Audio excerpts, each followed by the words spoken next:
The woman put her daughters to bed, and when she went to her room in the morning, one of them was not there.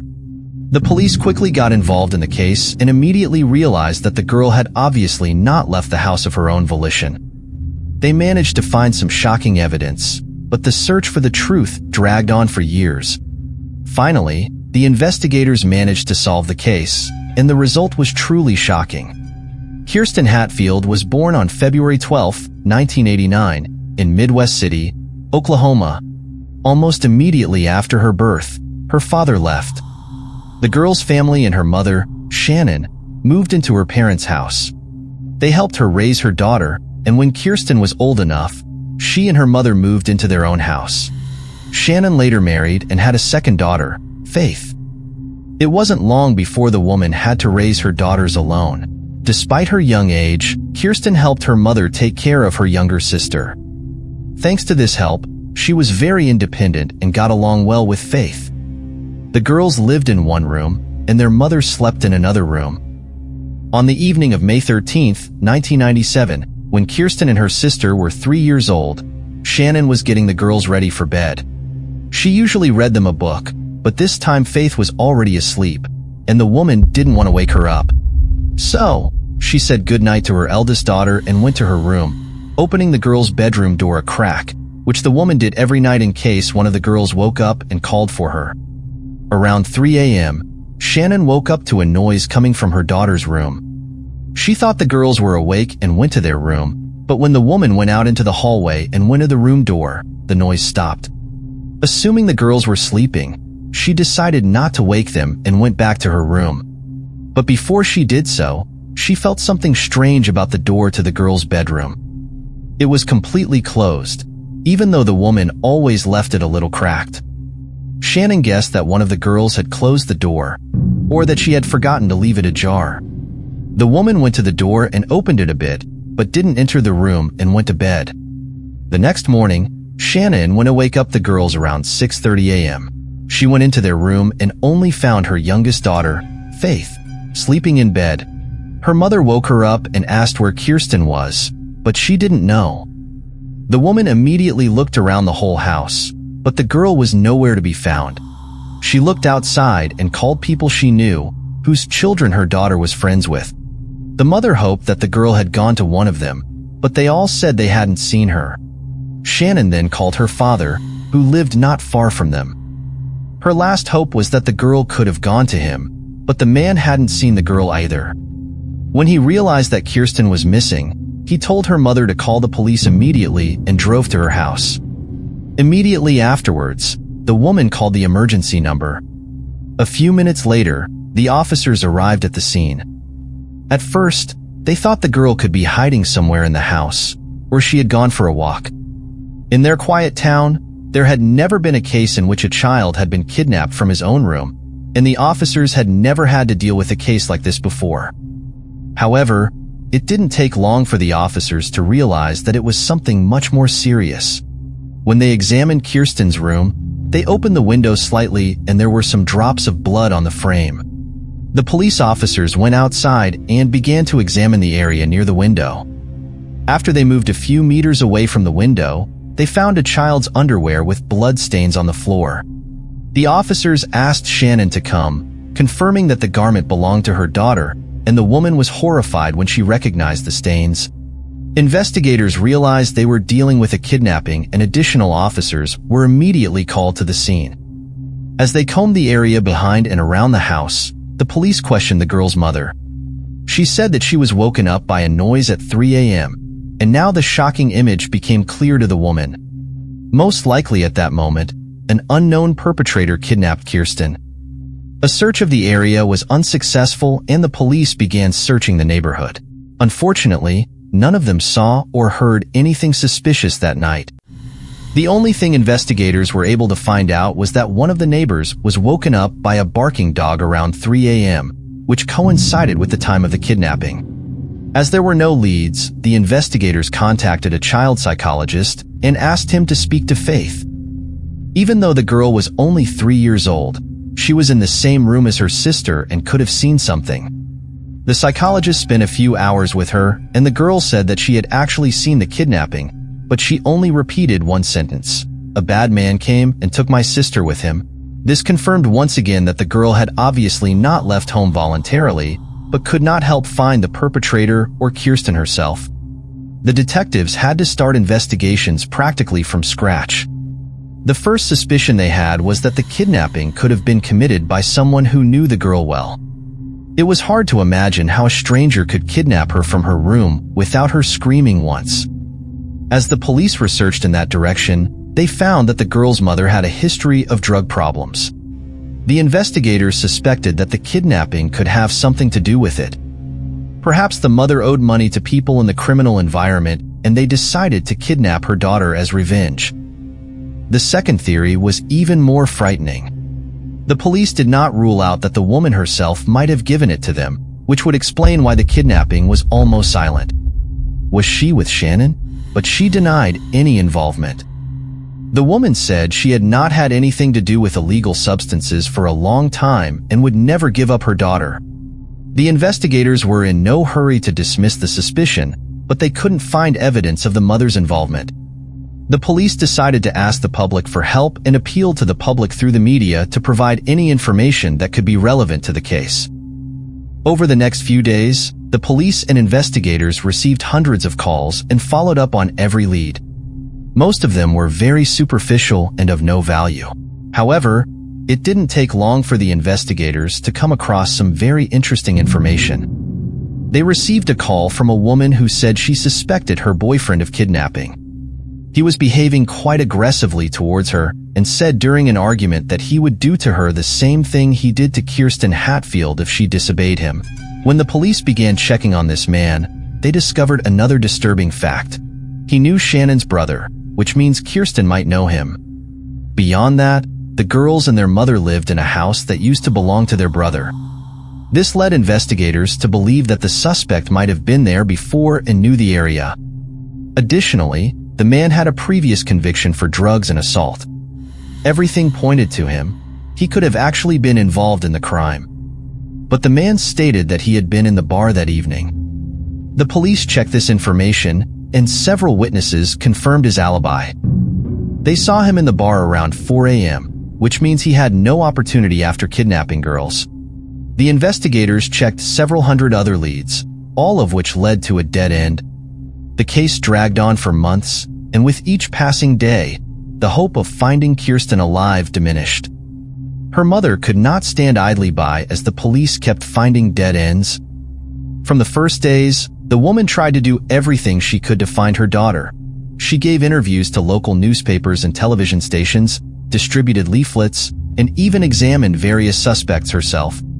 In her attempts to find out the truth, Shannon came across many difficulties that were sometimes not so obvious. One day, for example, she came up with the idea of contacting the local businesses in the area and asking them to put up flyers about the missing girl in their offices, shops, and businesses. To her surprise, many of them refused to do so, stating that this was against company policy. She also tried to get a meeting with the state's governor, but was unsuccessful. In addition, Shannon set up a small help center to recruit volunteers for Kirsten's case. They were mainly busy distributing leaflets and dealing with the media to communicate, but here too, the woman encountered problems. Some volunteers stole money from other lodges through their work and used the media to draw attention to themselves. Despite all this, she never gave up searching for the truth. For years, at some point, she realized that her previous approach was not working, and she decided to do things differently. She went to college, got a degree in forensic science, and took a job as a probation officer. Shannon did so not only to find her daughter's kidnappers, but also to protect others from criminals who are no longer in prison but still pose a threat. She was convinced that the man who took Kirsten away from her had other criminal records. The woman researched extensively about people in her town and surrounding communities who had been convicted of violent crimes, and tried to find a connection to her daughter's kidnapping, but in the end, it was all for nothing. Eventually, Shannon came to terms with the fact that Kirsten was most likely dead, and they would never get her back. However, she never completely gave up the search for answers, and the police kept reopening the case. They investigated new leads, but it never brought any results. Together with the FBI, they even created an alleged portrait of Kirsten as she looked years after her abduction. Before we continue with the rest of the story, I would like to remind you that if you are not subscribed to the channel yet, please subscribe now and like the video so that I have the energy to publish new videos. Thank you. None of them believed she was still alive, but without the body, they couldn't be 100% sure. The case stagnated for many years until there was an unexpected turn in 2014. A woman called the police and told them a pretty strange story. Her grandmother had recently passed away, and she was sorting through her things that she had left behind.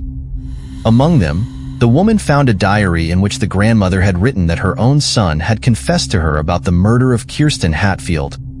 This story contained so many details that the investigators had no doubt about the veracity of the information. According to these records, the man kidnapped the girl from her bedroom and took her to a neighboring town where he owned a house. There, he abused and killed the girl in an extremely brutal manner. The description of the entire process took several pages, and even the investigators couldn't read them without horror. Furthermore, the diary said that the entire process was recorded on video. The investigators immediately found the woman's son and took him in for questioning. They expected him to deny everything, but the story surprised them even more. He explained that he had nothing to do with the crime, but he knew who and how committed it because the girl was killed in his ex-girlfriend's house. This confused the police, and they asked the man to give them the address of the house. The investigators immediately obtained a search warrant and sent dozens of experts to the crime scene who began a thorough examination of the premises. First, they sprayed the house with luminol, a special agent that glows when it comes into contact with tiny blood particles, even if they come from the blood when the crime scene was washed off. When the forensic scientists had done this, they experienced a shock. One of them later said that the whole house had lit up like a Christmas tree. The chemical analysis showed that there was blood almost everywhere, but above all, the traces of blood matched the gruesome details in the diary. The murder scene described in the crime scene was removed by the crime scene and sent to the laboratory. A team was assigned to investigate the property in the area of the girl's body.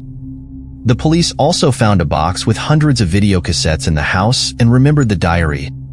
They realized that one of the cassettes must have recorded the abuse of the victim. The investigators began examining each individual tape, which took hours.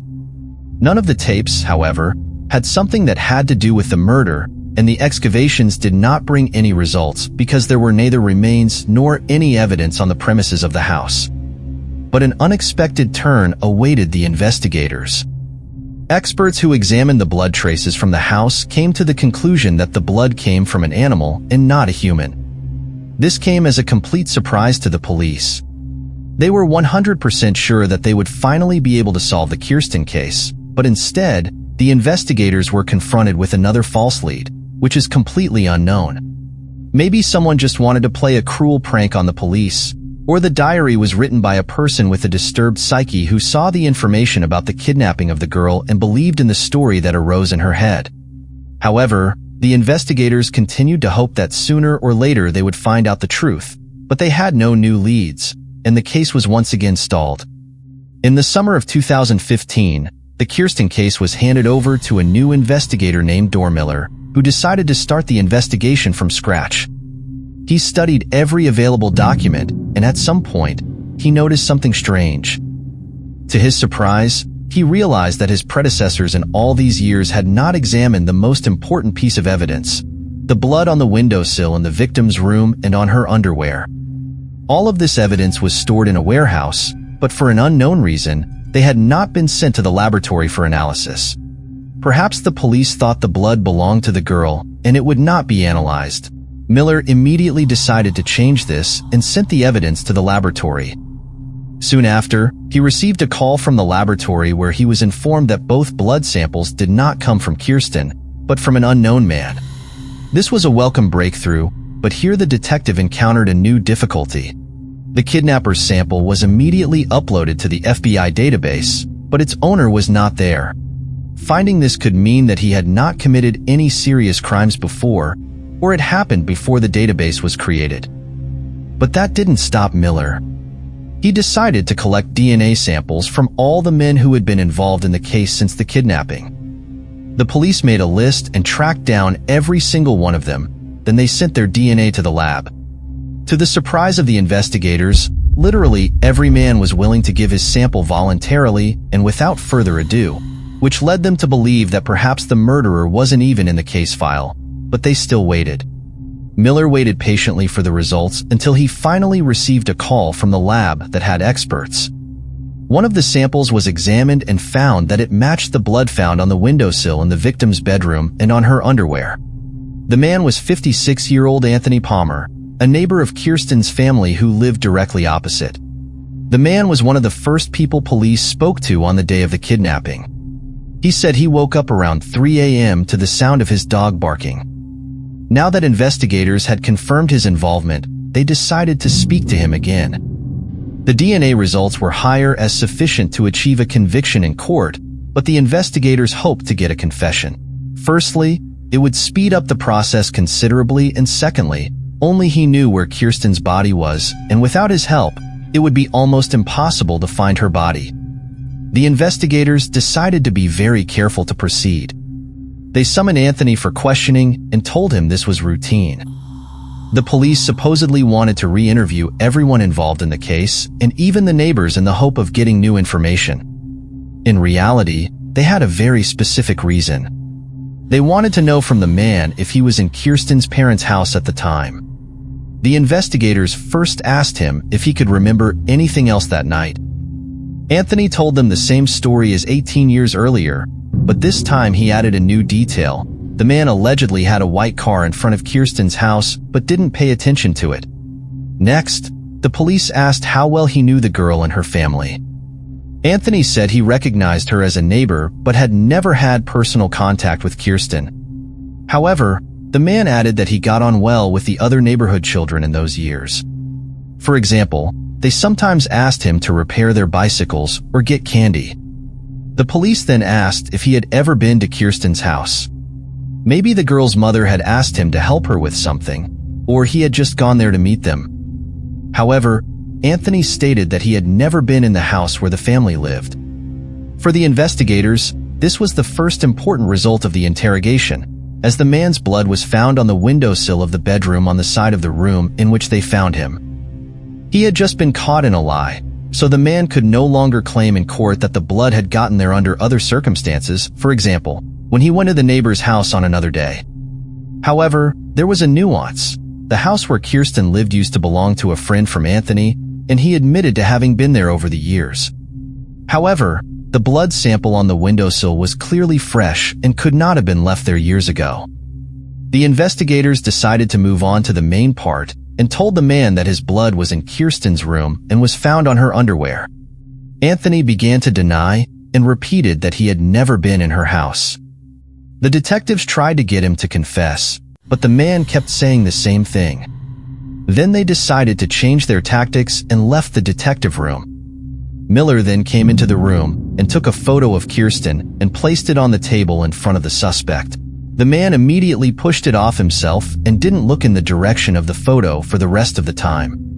Miller asked him various questions in the hope that sooner or later, Anthony would tell the truth, but he continued to deny everything. Since the police realized that they would not get a confession, they decided to end the interrogation and arrest the man. After which, they obtained a search warrant for his house. They excavated the entire area but were unable to find the girl's remains or any other evidence. During the trial, Anthony continued to deny his involvement, but the DNA results were indisputable. The trial revealed there were also other details that the police had overlooked during the initial investigation. It turned out that Anthony had already been in trouble with the law a few years before Kirsten's abduction. He sneaked into another girl's bedroom and abused her, and in the 80s, he was in prison for assault with a weapon. This again suggested that Anthony was a dangerous criminal, but in 1997, his previous convictions for some reason remained out of the sight of investigators. At the end of 2017, the jury found the man guilty of the kidnapping and murder of Kirsten. Guilty of this, Anthony received a life sentence. During the trial, he never revealed where her body was, and the police doubt that they will ever find the girl. The problem is that Anthony worked for the Park Service. He knew the inaccessible area and was able to bury the body there where the investigators would never find her. Yet, the victim's mother never gave up the search for her daughter. She called Anthony again and again, drove to the prison, and spent dozens of hours trying to get an answer. Each time she had the impression that the perpetrator was the whereabouts of the body came closer, but that never happened. At the beginning of 2019, Anthony was killed by his cellmate who committed this murder out of personal animosity due to Anthony's crime against a child. So Kirsten's family only had one hope of finding the girl's body. Maybe hunters or travelers who go to remote national parks sooner or later stumble upon them.